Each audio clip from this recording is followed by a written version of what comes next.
This is the Math 1113 Zoom meeting for April 27th, covering section 7.5. Title it More Trig Equations, but these newer trig equations are going to use identities. 7.5, they're going to use trig identities. Solve by. And, it's the same trig identities. They don't really repeat them in this section, so it's hard to write them all down again. We'll just go through some examples, and I think you'll see the idea. We'll start on page 610. I guess with the first one. Twice cosine squared, add a sine, equals 1. I'll try to sketch in a few of the strategies. You want to get it in terms of one function. And there's no real way to convert a sine to a cosine. You don't really have any identities for strictly a sine, but there are identities for cosine squared that we could convert to sine. We can convert a cosine squared to a sine squared by sine squared 1 minus cosine squared. Or a cosine squared is 1 minus sine squared. Again, from the father identity, cosine squared plus sine squared equals 1. You can get either one by subtracting the other from 1. So if we sub this in, we get twice 1 minus sine squared plus sine. And I've got it all in terms of sine. So we want to write it out as a sine squared, then a sine, then a 1, which is what we did last section by itself. So a 2 minus 2 sine squared plus sine. We can put the sine squared first and write a plus sine plus 2. But we don't really like the square negative, so why don't we write that? We'll divide through by -1. We are dividing the other side by -1, but it's not going to change 0.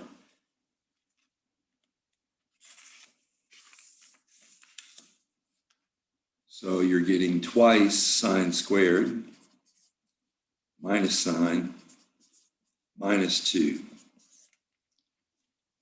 Now again, if you have trouble with your factoring,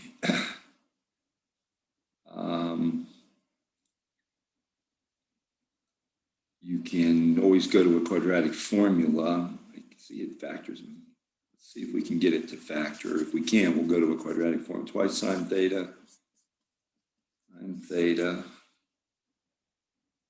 minus 2 plus 1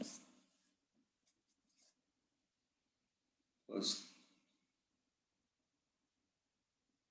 2 sine theta minus 0 minus 2. That doesn't work. Oh, I see what I've done. I'm an idiot. It equals 1. Why did I change it to 0? Yeah. Okay. All right. Let me back up this page. My fault. Okay, that'll help. So subbing in that identity, distributing the 2 through. That should have been a 1 over there, not a 0. Okay, so put the -2 first, plus sine theta plus 2 equals 1. Divide everything by -1, and we get 2 squared theta minus sine theta minus 2 equals a -1. So then we'll get 2 sine squared minus sine, and then add 1, negative 1. Let's see if we can get this to factor. 2 sine, and really your only choice is +1, -1. The only thing is the signs could be switched. Let's see if I got it right. 2 sine squared minus 2 sine, plus sine's your negative sine, and minus 1. No, I've got it right. And so sine theta is -1/2. Sine theta here, remember this number 1 and number 2. So number 1, number 2, your sine theta is 1, -1/2. We covered these kind of equations last section. You're going to be at pi/6 reference down here. So you're going to be short of theta will equal, you can call it -pi/6 or 11 pi/6. And then over here, 7 pi/6. And they probably want you to add on the 2 pi k, but we're not going to mess with it. And then over here, sine theta equals 1. So you're going to get a theta is just pi/2 in the first quadrant.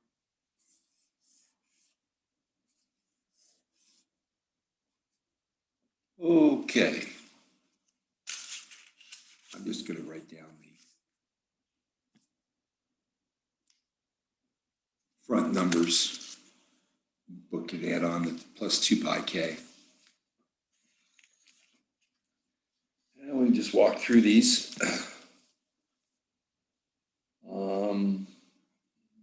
Number 7. 7 uses a double angle identity. Twice a sine, 2 theta minus 3 sine. Right, well, I hope you remember there's going to be a 2 there, and then a sine of 2 theta is twice a sine cosine. So there's 2's everywhere here. Minus 3 sine.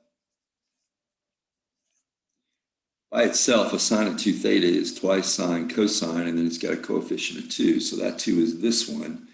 And this sine 2 theta is, this 2 comes from being in the formula. That's going to give you a 4 sine theta cosine theta. 3 sine theta. All right, so we're going to factor out our common factor. 4 and 3 won't work, which will be sine. That'll give us 4 cosine minus 3.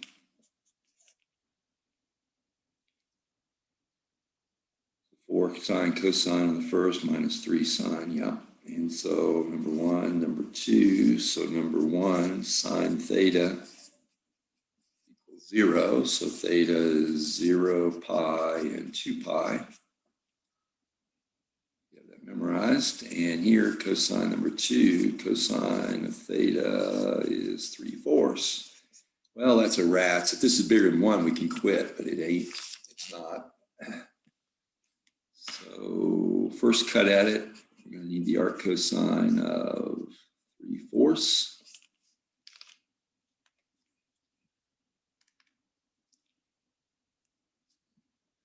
Line reading mode.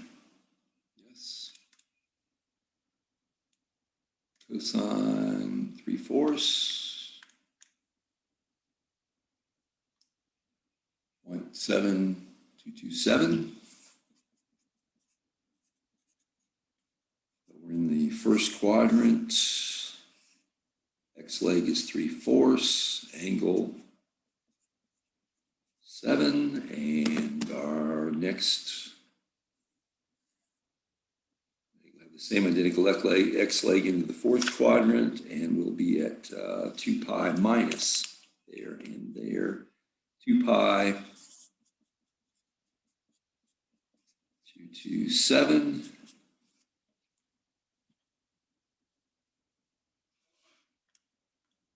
Pi minus 0.7227. 5.56. Maybe I'll just punch this, for a check. A cosine of 5.56 better be pretty darn close to 3/4, 0.75. Cosine 5.56, 0.7497, which is darn close to 0.75. So there's an answer. These are answers from the other factor. There's an answer. And again, the book probably tacks on plus 2 pi k. I just get sick of doing that. Okay.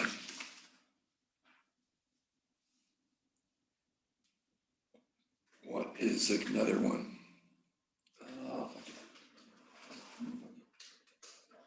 Assignment. Here we are. For the assignment, we went through 33. 3 to 33. Okay, so not too far deep into this. We let you off of a lot of it at the very end here. Only 4 WebAssign problems. Guess I'm getting slack in my old age. All right, why don't we try one like 17?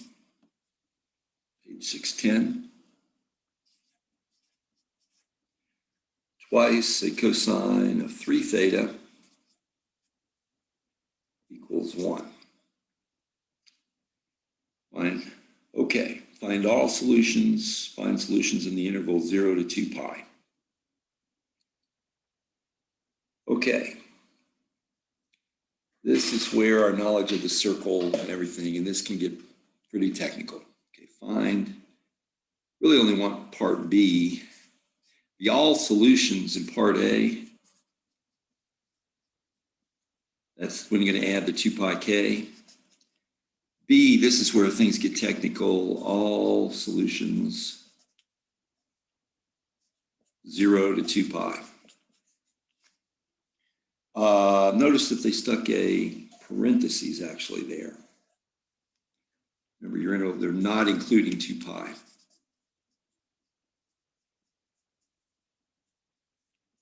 Remember your interval notation, they are including 0.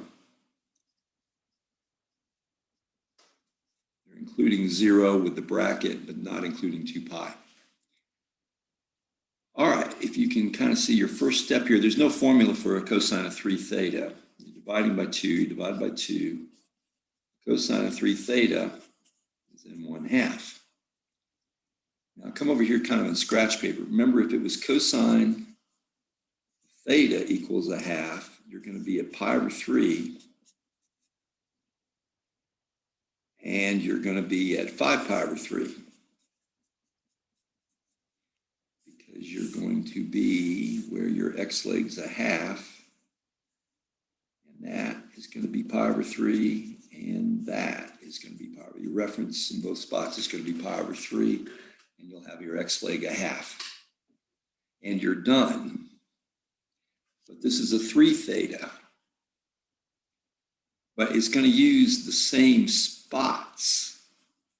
But instead of being a theta, it's going to be a 3 theta. Is going to be pi over 3.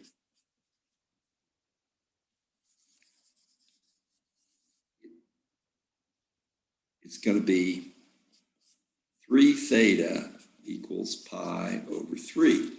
Now, if it's a straight theta, you're done, but it's not. It's 3 theta. If you divide by 3 and divide by 3, you get pi over 3 times 1/3, because this flips 3 over 1. You get pi over 9. So you can see what happens with a coefficient. It divides your regular answers by a factor of 3, giving you more answers, really 3 times as many answers.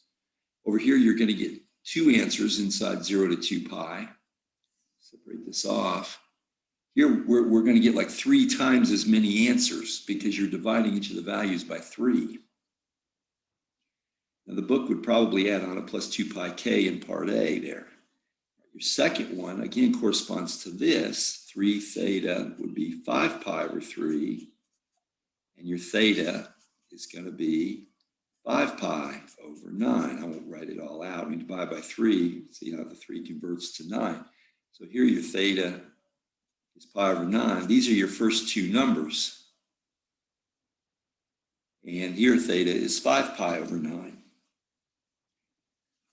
Okay, 1/3 is big, which means you get 3 times as many answers inside 0,2 pi. All right, so let's go on to the next answers. Our 3 theta for our next cut is going to be pi over 3, but you're adding 2 pi. And that's 6 pi over 3. So 3 theta is going to be 7 pi over 3.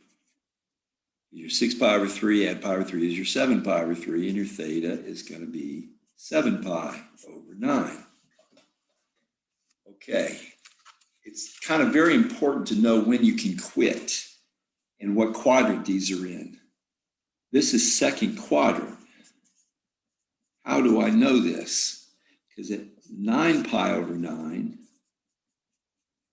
you'd be at pi, but you're at 7 pi over 9. So you're not quite halfway around. I can quit when I get all my answers once around, but I'm short of halfway around. Got to keep going.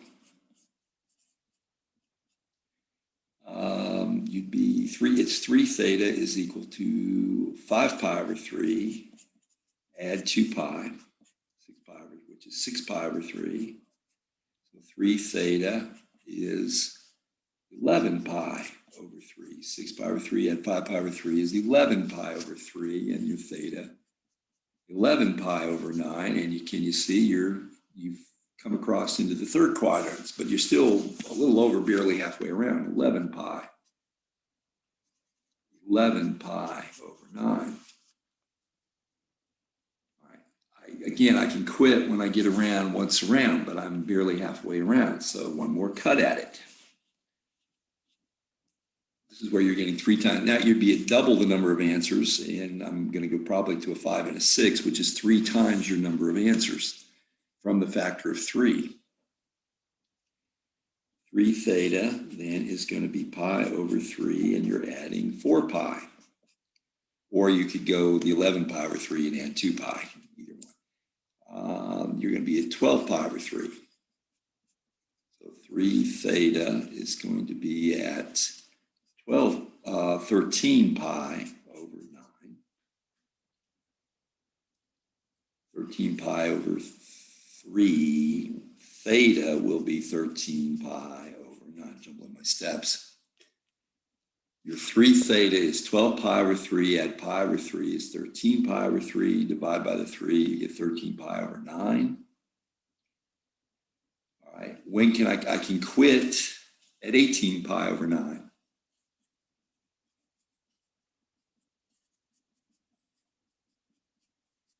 Which is 2 pi. I'm not there yet. All right, number 6, that's going to take your 5 pi over 3 and add 4 pi, which is 12 pi over 3. So your 3 theta is 17 pi over 3, and your theta is 17 pi over 9. Notice I'm just short of 18 pi over 9. The next one, can you tell, is going to kick me over, so I can quit. Maybe I should collect these answers. 17. This is the answers to part B. You'd be at pi over 9, 5 pi over 9. First 2, 11 pi over 9,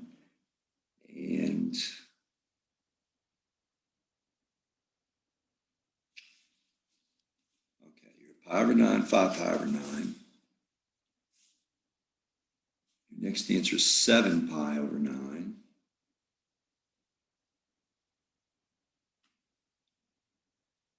That's 7 pi over 9. Missed that one. 7 pi over 9. Then you're at 11 pi over 9. All right, so 7 pi over 9, 11 pi over 9. Your last two are 13 pi over 9 and 17 pi over 9. All right, there's all your answers inside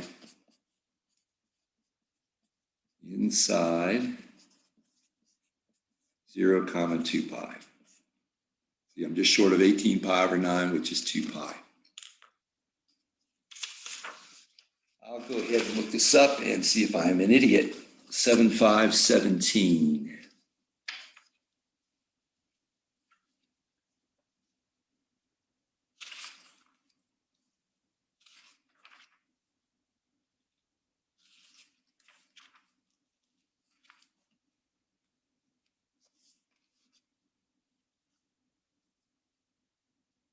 Okay, once again, part A, we're starting with the pi over 9 at the beginning. You can see this.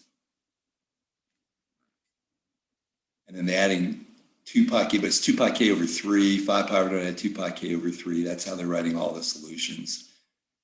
All right, but then there you are, you get your pi over 9, 5 pi over 7 pi over 9, 11 pi over 9, 13 pi over 9 on the next line, 17 pi over 9. There they are. You finally write them out inside 0 to 2 pi there. Part A is a little confusing. It's not just adding on 2 pi k. You got to do the 2 pi k over 3 because you're dividing by the 3.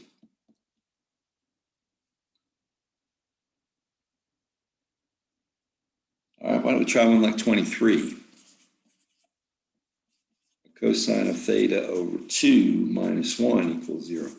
Well, you see, a whole number coefficient on this will divide the answers, giving you more. When you're doing this, you're going to multiply your answers, giving you less. You're going to get fewer answers.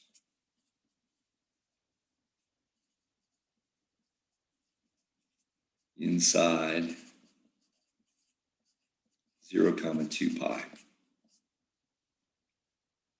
So cosine, not my great day here. Theta over 2 is equal to 1. Remember, it works off what would happen if cosine of theta is equal to 1. Your theta would be pretty much 0 and 2 pi. You're basically right there. So this means that theta over 2, first cut out theta over 2 is equal to 0. So theta equals 0 because you multiply by 2, you'd still be 0. And theta over 2 equals 2 pi, which means your theta is going to be 4 pi. Times 2, theta will be 4 pi, and you're outside 0 to 2 pi. So really your only answer is going to come up 0 inside 0 to 2 pi. In effect, you're expanding the answers out by multiplying everything by 2, putting yourself outside the boundary they gave you. All right, why don't we try one more by factoring, last section. Why don't we try one like 31?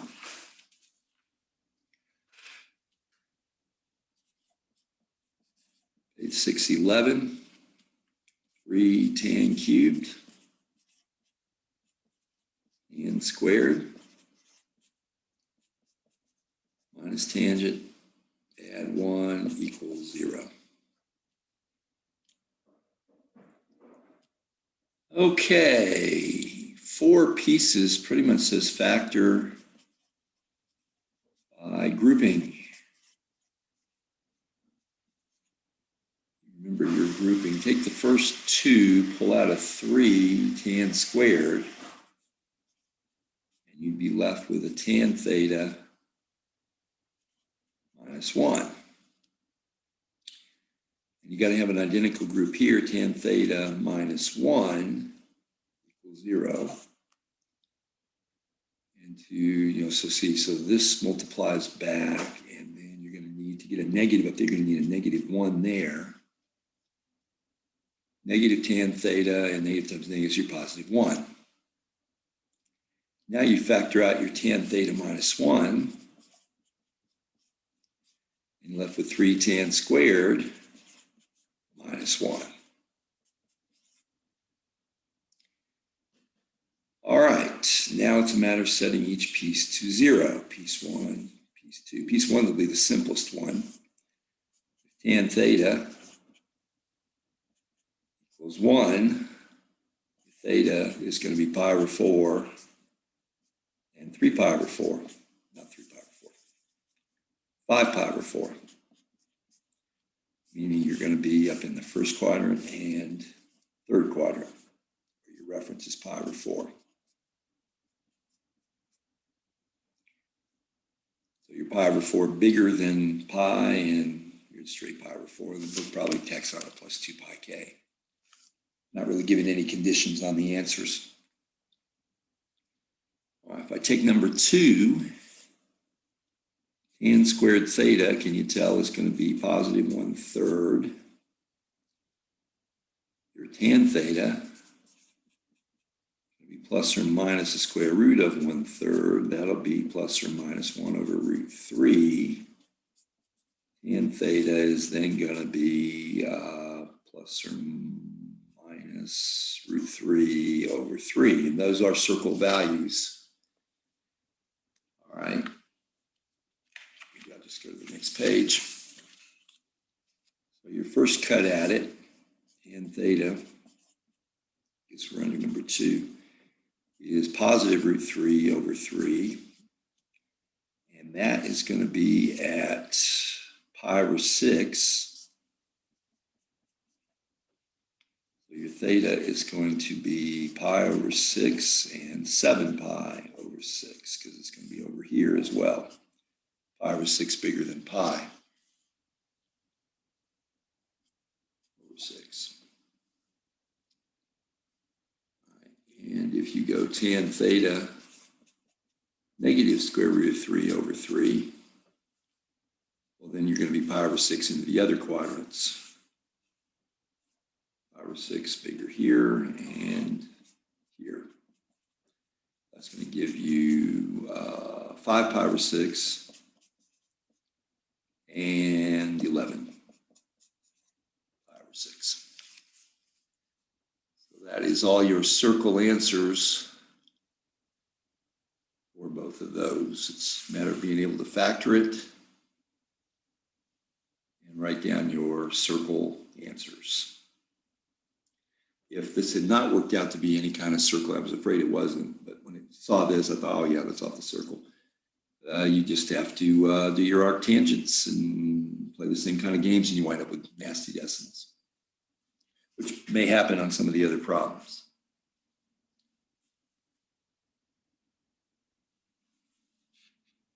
All right. Hopefully that's enough to get you started. We're a little over 30 minutes. Next Zoom, Friday Zoom. Last Zoom meeting of the semester. We'll do a few more from then final exam review.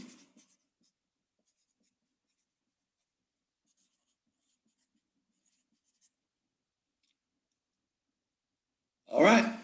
Maybe we'll see some of y'all then. Thank you.